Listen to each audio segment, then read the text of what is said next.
자, 이번 시간에는 여러분들과 얇은 렌즈가 만드는 상에 대해서 한번 생각을 해볼 거예요. 이 얇은 렌즈가 두 종류가 있을 수가 있겠죠? 이 블록 렌즈와 원목 렌즈가 있을 수가 있을 거예요. 그리고 블록 렌즈와 원목 렌즈에 빛이 통과를 했을 때 이 빛 자체는 어떤 상을 만들게 돼 있어요. 근데 그 상은 네 가지 조건에 의해서 형성이 돼요. 정립일 수도 있고, 돌입일 수도 있고, 실상일 수도 있고, 허상일 수도 있어요. 그래서 여러분들과 얇은 렌즈가 만드는 상에 대해서 생각을 해볼 건데, 상이 정립인지 돌입인지 실상인지 허상인지에 대해서 여러분들과 같이 한번 공부를 해볼 거예요. 이게 이번 시간의 학습 목표예요. 자, 그리고 설명은 어떻게 할 거냐면 지금 뒤쪽에다가 먼저 왼쪽에는 블록 렌즈와 원목 렌즈에 대해서 여러분들한테 기본적인 설명을 먼저 할 거예요. 그리고 이쪽에는 지금 물체가 하나가 있는데 초점거리가 이미 수렴 렌즈가 있다라고 생각을 해보고 그 물체가 렌즈로부터 이미의 거리에 떨어져 있을 때 있는 상의 위치와 배율에 대해서 한번 직접 계산을 한번 해볼 거예요. 그러면 여러분들이 좀 더 이해하기가 편할 거예요. 자, 그러면 이제 어떤 설명부터 먼저 할 거냐면은 여러분들은 렌즈가 있는데 왜 여기에다가 문제 조건을 얇은 렌즈라고 하는 조건을 달았을까요? 먼저 여러분들은 이 생각부터 하고 넘어가야 돼요. 여기에는 얇은이라고 하는 용어에 신경을 써야 돼요. 이 얇은이라고 하는 자체는 제가 밑에 볼록 렌즈를 그리면서 한번 설명을 할게요. 그래서 먼저 여러분들이 볼록 렌즈가 만드는 초점이라고 하는 자체는 이렇게 주축이라고 하는 기준선이 있어요. 여기는 주축 또는 여기를 방축이라고 해요. 이렇게 기준선을 잡고 그리고 여기에다가 제가 볼록 렌즈를 이렇게 먼저 그릴 거예요. 그냥 진짜로 볼록하게 그렸잖아요. 근데 좀 전에 여러분들한테 먼저 생각해보라고 제시를 했듯이 여기 있는 것처럼 얇은 렌즈라고 한 거는 저는 그림을 찍은 것처럼 볼록 렌즈로 그렸지만 이렇게 볼록 렌즈로 그리게 되면 빛 자체가 이 안을 들어올 때 이 안에서 굴절 현상이 나타나요. 근데 얇은 렌즈로 이렇게 조건을 준 이유는 뭐냐면 그러니까 렌즈를 통과하면서 변하는 굴절이라고 하는 자체는 고려하지 않겠다는 소리예요. 그래서 저도 그림 자체는 이것처럼 볼록 렌즈로 너무 두껍게 그렸지만 이 안에서 얇은 렌즈라고 생각을 하고 이 안에서 일어나는 현상 자체는 고려를 하지 않고 설명을 할 거예요. 그게 얇은 렌즈라고 한 조건이에요. 자, 그러면 여러분들이 볼록 렌즈가 이렇게 있다라고 한다면 어떻게 될까요?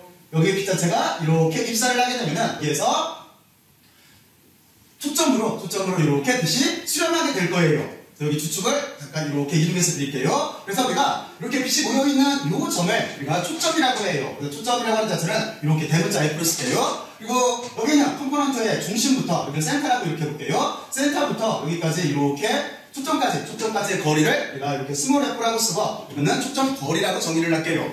자, 그러면 여러분들은 볼록 렌즈가 빛을 모은다라고 하는 자체는 경험상 다 알고 있어요. 어렸을 때 돋보기를 가지고 이렇게 돌면서 빛 자체는 모은다라고 하는 걸 다 알고 있을 거예요. 자, 그럼 이제 렌즈에는 또 하나가 있어요. 원목 렌즈가 있는데 원목 렌즈도 먼저 여러분들이 기준선을 이렇게 정해야 돼요. 이 기준선은 저쪽에서 설명했듯이 주축이라고 하는 거예요. 그리고 원목 렌즈는 제가 그냥 이렇게 임의로 그릴게요. 여기 원목 렌즈가 있어요. 그러면 이 렌즈도 빛을 모을까요? 아마 그렇지 않을 거예요. 그리고 원목 렌즈라고 하는 자체는 빛이 이렇게 입사하게 되면은 마치 여기에서 퍼져나가게 되어 있는데 어떻게 퍼져나가냐면은 여기 앞초점도 똑같이 대문자 F로 쓸게요. 앞초점에서 이렇게 빛이 마치 나온 것처럼 이렇게 각도를 가지고 빛 자체가 퍼져나가게 돼 있어요. 이쪽도 마찬가지예요. 빛이 이렇게 입사를 했다라고 한다면 초점에 광원이 있어서 마치 빛이 나온 것처럼 이렇게 퍼져나가게 돼 있어요. 그래서 우리가 볼록 렌즈는 빛을 모으고 원목 렌즈라고 하는 자체는 빛을 발산을 해요. 그래서 우리가 용어를 볼록 렌즈 이렇게도 말하는데 빛을 모은다 해서 이를 수렴 렌즈라고도 해요.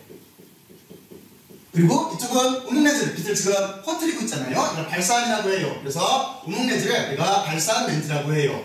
그러면 여러분들은 여기 용어에 대해서 한번 이렇게 숙지들을 해요. 자, 그리고 여기까지는 볼록 렌즈가 빛을 모으고 원목 렌즈는 빛을 발산시킨다라고 하는 자체를 여러분들이 이해를 했어요. 그 뒤에 우리가 이 렌즈들이 만드는 상을 구하기 위해서는 여러분들이 광선 추적이라고 하는 그림을 그릴 수가 있어야 돼요. 이게 중요해요. 그래서 제가 여기에다가 간단하게 다시 한번 광선 추적에 대해서 설명을 해볼게요. 자, 그러면 이쪽도 이렇게 될 거예요. 여기에 주축이 이렇게 있고 여기에 볼록 렌즈가 이만큼 있다라고 이렇게 생각을 할게요.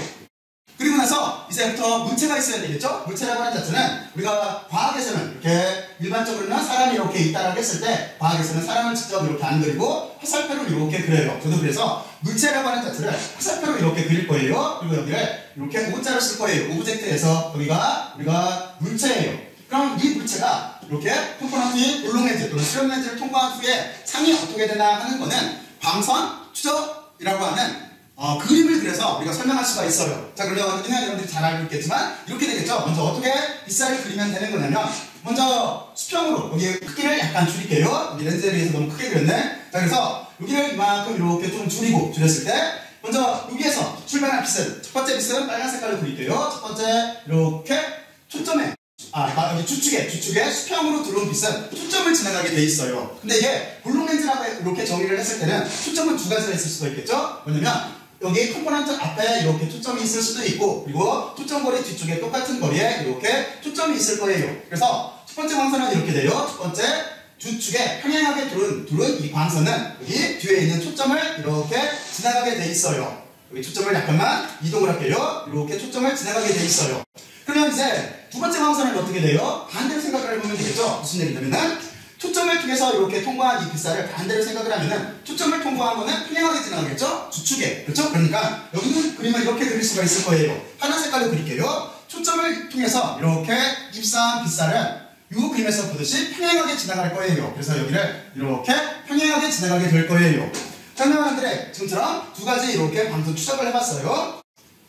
여기도 이렇게 조금 연장선으로 그릴게요. 자, 그리고 세 번째 어떤 걸 눈할 수가 있냐면 이 컴포넌트의 중심, 센터를 통해서 입사한 빛살은 어떻게 돼요? 그렇죠? 여러분들이 잘 알고 있듯이 센터를 통해서 입사한 빛살은 그대로 지나가게 돼 있어요. 그래서 여기가 이렇게 가운데로 들어온 빛살은 그대로 쭉 하고 이렇게 지나가게 돼 있어요. 그래서 우리가 번호를 매기면 이게 두 번째, 여기를 세 번째 광선 추적이라고 이렇게 할게요. 상은 어디에 생겨요? 상은 여러분들이 잘 알고 있듯이 지금 주축이 이렇게 있을 때 주축과 세 점이, 세 광선 추적하는 곡선 자체가 만나는 요 점으로 이렇게 화살표를 그려주면 되는 거예요. 이게 이쪽 물체가 있을 때 물체가 여기 수렴 렌즈를 통과한 뒤에 나타나는 상의 이미지인 거예요. 자, 그래서 여기를 이렇게 I라고 이렇게 쓸게요. 여기가 우리가 말하는 상이에요.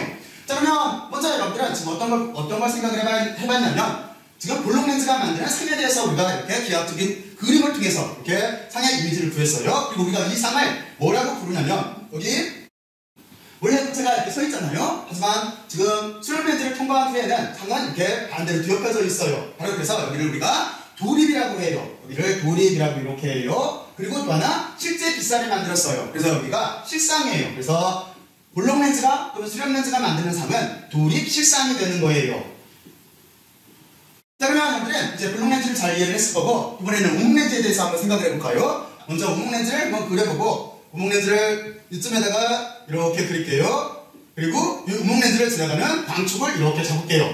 광축 또는 주축이라고 하는 자체는 컴포넌트의 중심을 지나가고 그리고 또 하나 초점 또는 공률 방향을 지나가는 축을 연장선을 이은 거를 우리가 주축 또는 광축이라고 해요. 자, 그러면 먼저 여기 우목 렌즈에서도 지금 저쪽에서처럼 먼저 물체를 정해야 되겠죠? 그래서 물체를 여기에다가 이만큼 이렇게 그릴게요. 이게 지금 물체예요. 자, 그러면 물체에서 나온 빛살은 이렇게 되겠죠? 똑같이 추적을 해볼게요. 그래서 첫 번째는 뭐냐면 주축에 평행하게 들어온 빛은 초점을 지나가요. 그러니까 여기에서도 주축에 평행하게 이렇게 들어온 빛살은 초점을 지나가야 되는데 지금은 발산 렌즈인 거죠? 발산 렌즈는 여기에서처럼 빛이 굴절돼서 꺾여서 나가요. 근데 어떻게 꺾이냐면 초점에서 빛이 마치 이렇게 나온 것처럼 이렇게 꺾여서 밖으로 발산되게 돼 있어요. 자, 그리고 두 번째 빛살은 어떻게 돼요? 초점을 지나가는 것은 평행하게 지나가죠. 근데 이 경우에는 우리가 앞초점을 지나가게 되면은 상 자체를 만들지를 못해요. 그래서 뒤초점을 지나가야 돼요. 그래서 두 번째는 뒤에 초점을 향해서 이렇게 입사한 빛살은 여기 이렇게 화살표를 이렇게 그려줄게요. 그러니까 두 번째 여기 초점을 향해서 입사한 빛살은 어떻게 돼요? 평행하게 지나가는 거예요. 여기에서 주축과 평행하게 이렇게 지나가요. 그러면 우리가 여기 뒤에 이렇게 연장선을 그을 수가 있어요. 자, 그리고 세 번째는 어떻게 되는 거예요? 센터를 향해서 입사하는 빛살, 센터를 향해서 입사한 빛살은 그대로 지나가죠. 그래서 여기는 센터를 향해서 입사한 빛살은 센터가 여기잖아요. 센터를 향해서 이렇게 입사한 빛살은 그대로 이렇게 지나가게 돼 있어요. 그래서 여기가 세 번째로 이렇게 쓸게요. 빨간 색깔이 첫 번째, 그리고 두 번째가 이렇게 파란색으로 이렇게 쓸게요. 그러면 이 그림에서도 여기가 잘 보일지 모르겠네요. 여기가 세 점이 이렇게 만나는 점이 있어요. 그래서 지금 같은 경우에는 상이 어디로 생기냐면 여기로 이렇게 생겨요. 이게 상이에요. 여기다가 상이라고 이렇게만 써줄게요. 이게 이미지예요. 자, 그러면 이 경우에는 우리가 뭐라고 이름을 붙일 수 있어요? 이러한 경우에는 우리가 이렇게 붙일 수가 있겠죠? 지금 물체의 모양과 화살표의 방향이 서로 같아요. 그러니까 이때는 정립상이 되는 거예요. 그리고 지금 이쪽에서는 실제 빛살이 만들었죠? 하지만 이쪽에서는 실제 빛살은 발산이 되고 연장선이 만들었어요. 바로 그렇기 때문에 이쪽은 실상이 아니라 허상이 되는 거예요. 그래서 발산 렌즈가 만드는 상은 정립이면서 허상인 거예요. 그래서 여기에다가 정립, 허상이라고 이렇게 써볼게요. 그러면 여러분들은 얇은 렌즈 중에서 볼록 렌즈 그리고 우목 렌즈가 만드는 상을 어떻게 알아본 거냐면 광선 추적을 통해서 알아봤어요. 자, 그러면 이게 도대체 어떻게 되나 하는 것 자체를 여기에다가 그림을 통해서 실제 문제를 통해서 한번 알아보죠. 근데 이 문제를 풀려면은 여러분들은 얇은 렌즈 방정식과 배율 방정식이라고 하는 걸 알아야 돼요. 얇은 렌즈 방정식과 배율 방정식이라고 하는 자체도 이 기하학적 작도에 의해서 쉽게 계산을 해낼 수가 있어요. 그러니까 여러분들이 제 동영상을 참고를 해서 꼭 한번 확인을 해봐요. 그래서 저는 여기에다가 얇은 렌즈 방정식과 배율 방정식을 그냥 먼저 쓸게요. 그래서 첫 번째, 여러분들 기억을 돕기 위해서 얇은 렌즈 방정식이라고 하는 자체는 이거는 이렇게 되는 거죠. 이 그림에서 그리게 되면은 여기 물체부터 시작을 해서 쭉 가서 여기 컴포넌트의 중심, 센터까지의 거리를 우리가 P라고 이렇게 놓고, 그리고 여기부터 여기 3까지의 거리, 여기 컴포넌트부터 여기 블록 렌즈부터 3까지의 거리를 여기를 Q라고 이렇게 놓을게요. 그리고 물체 크기를 우리가 H라고 이렇게 놓고, 그리고 상의 크기를 H'이라고 이렇게 바꿀게요. 그리고 아까 여기서 설명을 했듯이 여기 중심부터, 컴포넌트의 중심부터 초점까지의 길이를 우리가 뭐라고 볼 수가 있냐면 요 안에다가 이렇게 그릴게요. 요만큼 거리를 우리가 F라고, 초점거리 F라고 이렇게 놓을 수가 있어요. 자, 그러면 여러분들이 이렇게 정의가 된다라고 하는 자체를 이렇게 알아봤고, 그래서 얇은 렌즈 방정식이라고 하는 자체를 이렇게 쓸 수가 있어요. 여기 보면은 물체부터 그 컴포넌트까지의 거리를 이렇게 나눠주고, 그리고 저기는 블록 렌즈부터 3까지의 거리를 이렇게 나눠준 다음에 이게 등호를 쓴 다음에 F분의 1과 같다라고, 초점거리분의 1과 같다라고 하는 게 이게 얇은 렌즈 방정식이에요. 증명을 쉽게 할 수가 있어요. 그러니까 여러분들 꼭 한번 해봐요. 그리고 두 번째는 배율 방정식이라고 하는 게 있어요. 그래서 배율 방정식이라고 쓰고, 자, 그래서 배율 방정식이라고 하는 자체는 이렇게 넣으면 되겠죠? 내 크기가 H가 있을 때 상의 크기를 H'이라고 했기 때문에 배율 방정식은 기호를 M으로 써요. 이렇게 써놓고 내 크기가 H만큼 있을 때 상의 크기 어떻게 바뀌었니? 이렇게 질문하면 되는 거잖아요. 그리고 또 하나를 쓸 수가 있어요. 어떻게 쓸 수가 있냐면 거리의 비율로 쓸 수가 있어요. 그래서 여기도 P분의 Q로 이렇게 쓸 수가 있어요. 근데 부호규약 때문에 여기에 마이너스가 이렇게 붙게 돼 있어요. 자, 그래서 여러분들은 얇은 렌즈 방정식과 배율 방정식이 이렇게 된다는 걸 이해를 했을 테고, 이 문제를 적용해서 한번 여기 있는 문제를 풀어보죠. 문제는 이거예요. 초점거리가 15cm 수렴 렌즈가 있다라고 보고, 여기서 물체가 렌즈로부터 25cm 떨어진 거리에 있을 때 상의 위치와 배율을 구하라고 돼 있어요. 그럼 이게 무슨 얘기냐면 이거예요. 지금 여기다 대입해서 쓰게 되면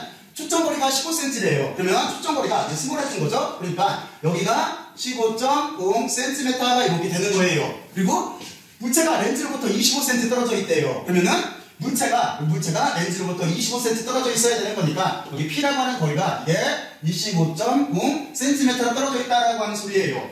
그리고 그게 뭘 구하라고 했어요? 상의 위치를 구하라고 했어요. 상의 위치는 지금 어떻게 되는 거냐면 Q예요. 그러니까 여러분들은 여기 Q 값이 얼마니? 하는 걸 지금 질문하고 있는 거예요. 그래서 여러분들은 요 값을 구해서 여기 요 식에 의해서 배율도 구할 수가 있는 거예요. 자, 그러면 지금 여기 있는 문제를 저쪽에 우리가 그린 기하학적 구조에 어떻게 적용시키나 하는 거를 잘 이해를 했죠? 자, 그러면 저 이해를 바탕으로 이 문제를 먼저 풀어보죠. 자, 그러면 여기는 이렇게 될 거예요. 먼저 상의 위치라고 하는 걸 구하려고 한다면 우리는 이렇게 구할 수밖에 없어요. 렌즈 방정식을 써야 되는데 렌즈 방정식에서 여기 P까지의 거리는 지금 얼마인 거예요? P까지의 거리는 P라고 하는 자체는 지금 25cm라고 여기서 했어요. 그러니까 여기가 25.0 단위는 뺄게요. 다 cm를 맞췄으니까 분의 1이 되는 거고, 그리고 여기 플러스 구하려고 하는 거는 물체까지 거리 Q예요. Q분의 1이 이렇게 되는 거고, 그리고 초점은 여러분들이 조심해서 써야 돼요. 왜냐면 지금 여기가 수렴 렌즈예요. 수렴 렌즈라고 하는 자체는 초점거리가 플러스예요. 플러스 쪽이에요. 그러니까 수렴 렌즈는 부호교육에서 플러스라고 이렇게 쓰고, 저는 지금 여기로 붙일게요. 그리고 초점거리 여기다가 15.0cm 분의 1 이렇게 쓰면 되는 거예요.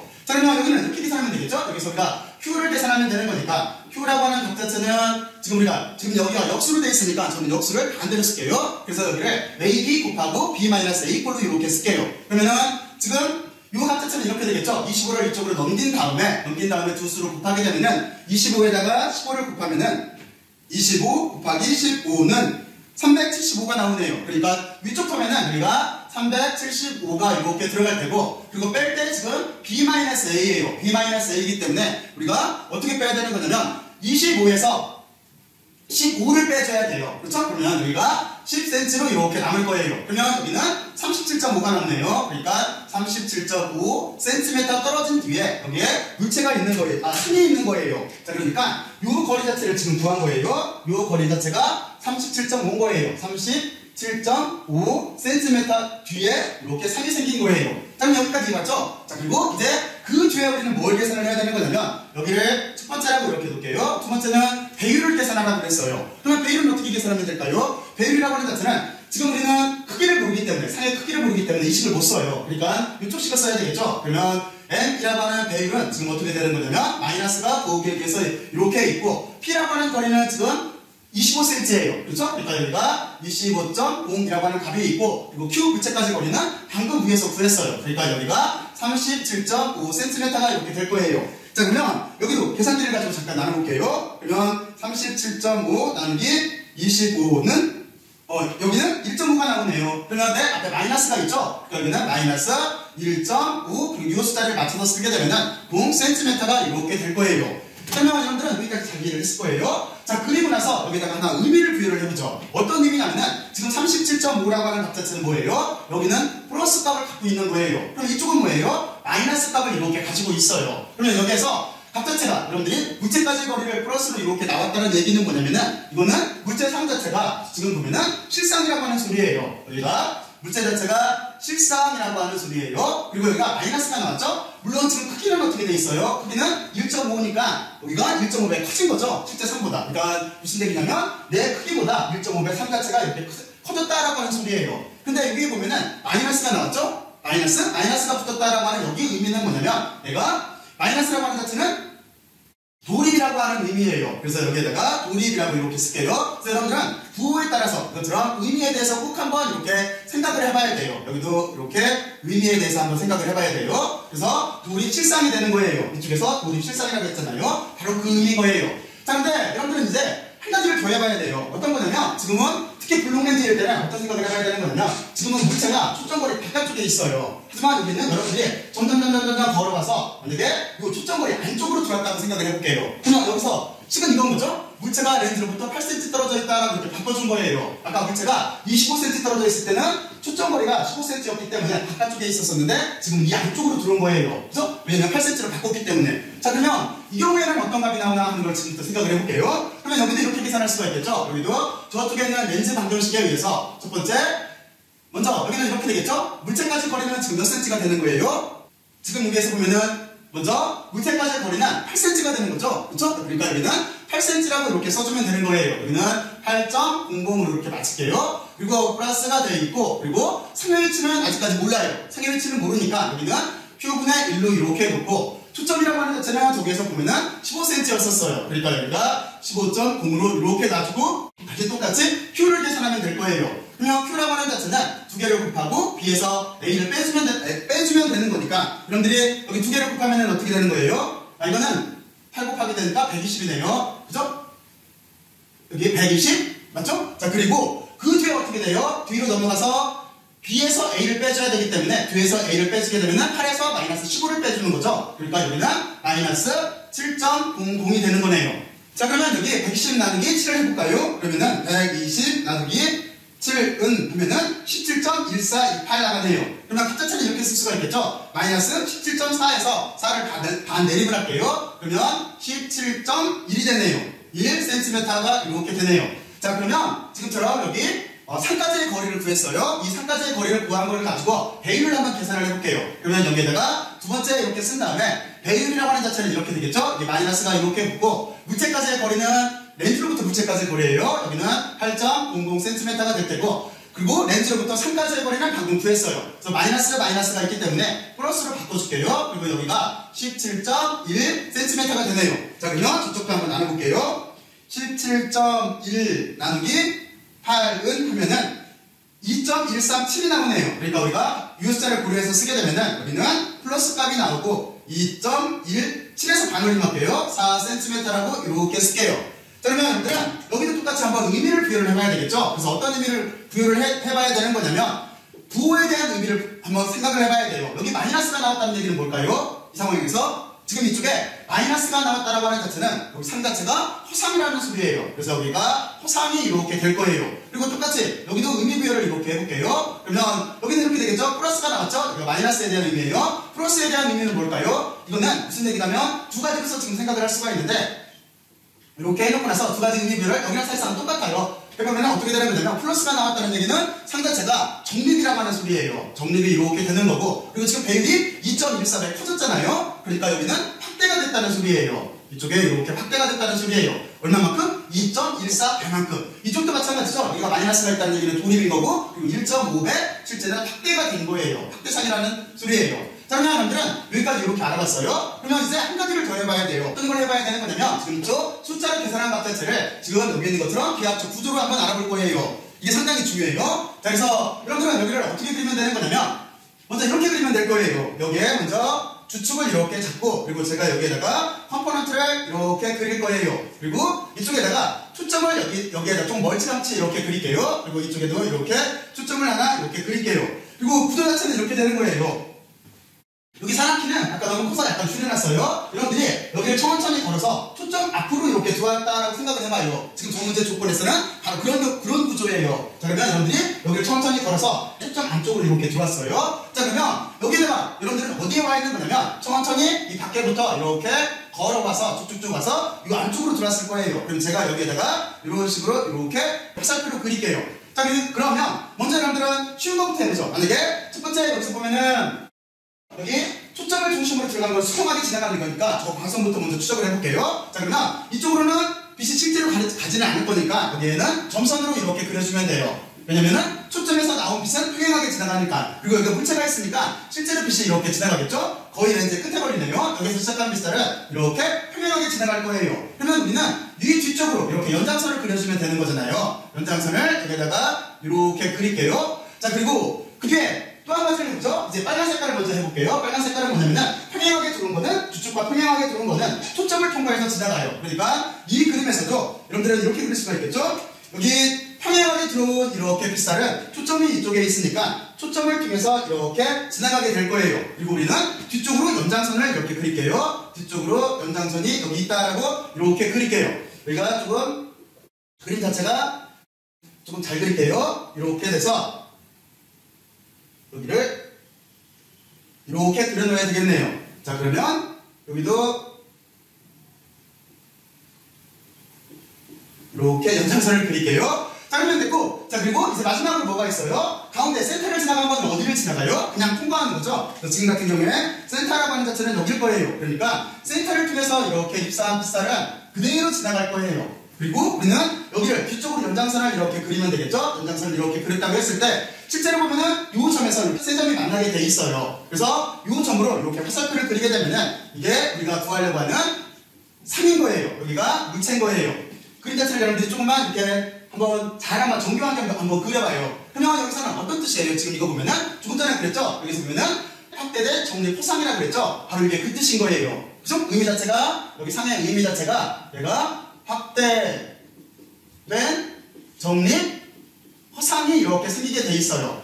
혹시 이걸 우리가 어디에다 쓰는지 알아요? 바로 이 구조를, 그렇죠? 이 구조를 우리가 어디에다 쓰는 거냐면 현미경 또는 망원경 같은 구조가 바로 이렇게 돼 있어요. 현미경의 그 눈 쪽에 있는 저반 렌즈 쪽, 대안 렌즈 쪽이 바로 이렇게 돼 있어요. 그러니까 이거 같으면 렌즈로 빛을 집속을 했을 때 여기 있는 상을 지금 이것처럼 초점거리 안쪽에 맺혀주게 하는 거예요. 그리고 사람이 만약에 이쪽 뒤쪽에서 이렇게 이게 눈이에요. 이렇게 쳐다보게 되면은 뒤쪽에 확대된 확상이 생기는 거예요. 그래서 여기가 현미경 또는 우리가 망원경의 이 구조를 이렇게 쓸 수가 있어요. 초점 안쪽에 상이 맺히게 되면은 사람은 뒤쪽에 확대된 확상을 보게 돼 있어요. 자, 그러면 여러분들은 여기까지 잘 이해를 했을 거예요. 이제 간단하게만 정리를 하게 되면 이거예요. 우리는 얇은 렌즈에 대해서 생각을 해본 거예요. 얇은 렌즈라고 하는 자체는 볼록 렌즈도 있고 우목 렌즈도 있을 수가 있어요. 볼록 렌즈라고 하는 자체는 여러분들이 잘 알고 있듯이 상을 모으는 거예요. 우목 렌즈 자체는 상을 발산시켜요. 퍼뜨려요. 그래서 우리는 수렴 렌즈, 발산 렌즈라고도 이렇게 불러요. 그리고 실제로 중요한 건 뭐냐면 이 렌즈들이 만드는 상에 대해서 생각을 해봤어요. 이 상은 광선 추적 곡선이라고 하는 걸 이용해서 그리면 돼요. 그래서 광선 추적이라고 하는 자체는 지금 저는 3개 라인을 그렸어요. 어떻게 그렸냐면 주축과 평행하게 들어온 빛살은 여기 초점을 지나가요. 그리고 초점으로 들어온 빛살은 평행하게 지나가요. 그리고 센터를 통과한 빛살은 그대로 지나가게 돼 있어요. 이쪽 발산 렌즈에서도 똑같아요. 자, 그러면 여러분들은 여기까지 이렇게 이해를 했고, 그리고 얇은 렌즈 방정식과 배울 방정식을 여기다 이렇게 썼어요. 여기도 꼭 한번 증명들을 한번 해보세요. 별로 어렵지 않아요. 자, 그리고 저 그림을 이용해서 우리는 초점거리가 있는 이 문제에 대해서 한번 생각을 해본 거예요. 그래서 여러분들은 여기 문제 자체에 수렴 렌즈가 있어요. 그래서 여기에 적용을 시킬 때 지금 여기 플러스 값으로 이렇게 쓴 거는 렌즈 자체가 수렴 렌즈이기 때문에 그래요. 만약에 저 문제를 발산 렌즈라고 이렇게 바꿨다라고 한다면 문제 조건에서 발산 렌즈라고 이렇게 바꿨다고 한다면 초점거리를 마이너스 15.0으로 이렇게 써줘야 되는 거예요. 거예요. 여기를 조심해야 돼요. 그리고 나서 우리는 여기 Q값을 물체값의 거리를 구했어요. 그리고 이 거리를 이용해서 배율 방정식에다 넣고 나서 여기 배율을 구했어요. 그랬더니 배율에서는 두 가지 의미가 나왔어요. 하나는 이 마이너스가 붙어있기 때문에 지금 이것처럼 도립상인 거예요. 그리고 값 자체 상수값을 보게 되면은 1.5로 나왔기 때문에 확대된 상인 거예요. 그러니까 여기는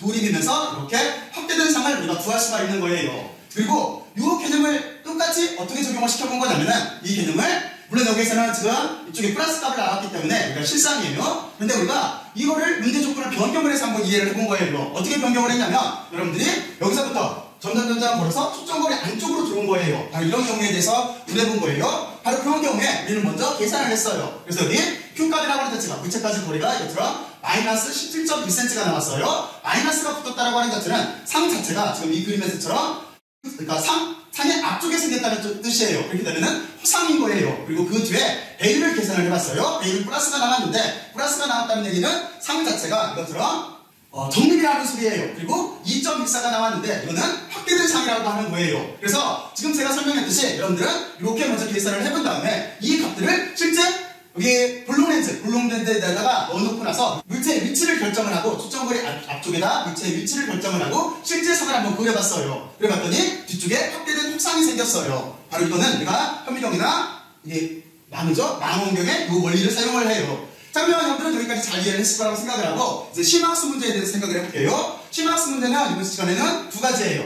심화학습이라고 했어요. 심화학습 이렇게 쓸게요. 심화학습은 첫 번째는 뭐냐면 여러분들이 지금같이 우목렌즈일 때 우목렌즈가 이렇게 주어졌다고 했을 때 여러분들이 지금처럼 문제를 한번 만들어 보세요. 여기는 상수값을 변경을 해서 실제 여기 상의 위치라고 하는 자체 Q가 얼마가 나오나 하는 거하고 그리고 또 하나 배율 자체가 얼마가 하는 거를 한번 계산을 한번 해보세요. 그리고 두 번째는 뭐냐면 두 번째는 여기에 있는 요 두 개 여기 얇은 렌즈 방정식과 배율 방정식이라고 하는 저 방정식 두 가지 그죠? 여기 두 개, 그러니까 이렇게 쓸게요. P분의 1 플러스 Q분의 1은 초점거리분의 1이라고 하는 유식과 그리고 또 하나 배율 방정식이라고 하는 여기 자체를 꼭 한번 유도들을 한번 해보세요. 이것도 여러분들이 기하학적 구조를 가지고 쉽게 유도를 해볼 수 있어요. 여러분들 틀림없이 할 수 있어요. 이렇게 한번 실제적으로 어떻게 되나 하는 걸 꼭들 한번 해보세요. 자, 그러면 열심히 들었을 것 같고 수고들 많이 했어요. 수고했어요.